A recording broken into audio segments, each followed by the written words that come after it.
Mirëmëngjes të gjithëve, po nisim edicionin e parë të lajmeve për ditën e sotme.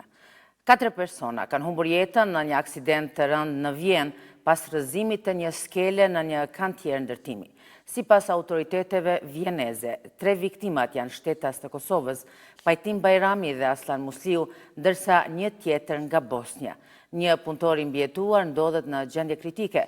Ambasada e Kosovës në Austri ka njoftuar se po e ndjek nga afër ngjarjen dhe ka ofruar mbështetje për familjet e viktimave, ndërsa policia austriake ka nisur hetimet për shkaqet e aksidentit.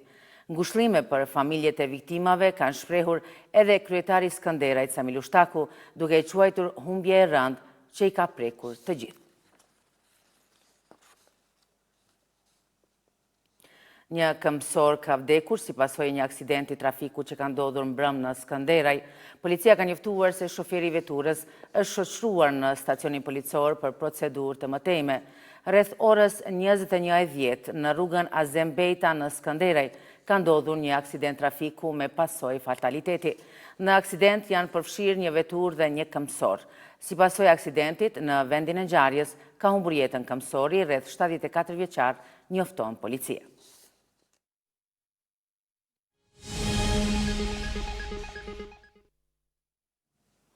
Komisioni Evropian ka konfirmuar heqjen e të gjitha masave financiare ndaj Kosovës dhe lirimin e ndihmës së bllokuar më herët.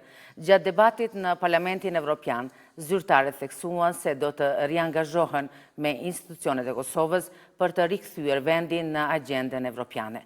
Megjithatë, u shpreh shqetësim për ngërçin politik gjatë vitit 2025, që sipas tyre kanë ngadalësuar reformat.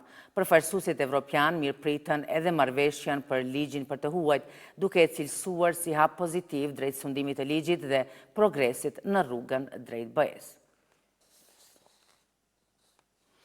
Ndërkohë, qeveria e Kosovës ka përshëndetur heqjen e masave të Bashkimit Evropian, duke e cilësuar si hap drejt një faze të re të integrimit. Zëvendës kryeministri dhe ministri i jashtëm Glauko Njufca tha se lirimi i ndihmave financiare pritet të sjellë angazhim më konstruktiv në rrugën drejt BE-s.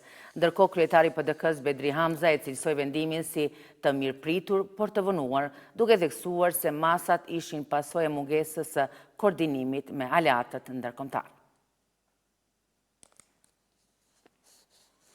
Kuvendi i Kosovës mbetet në pauzë në pritjet e vendimit të gjykatës kushtetuese lidhur me dekretin për shpërndarjen e tij.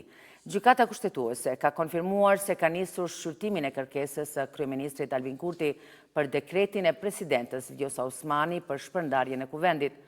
Vetëvendosja kërkon që dekreti të shpallet jo kushtetues dhe të vazhdohet me afatet për zgjedhjen e presidentit, ndërsa opozita thekson nevojën për stabilitet politik dhe nuk përjashton zgjedhjet, duke i cilësuar ato si të pashmangshme.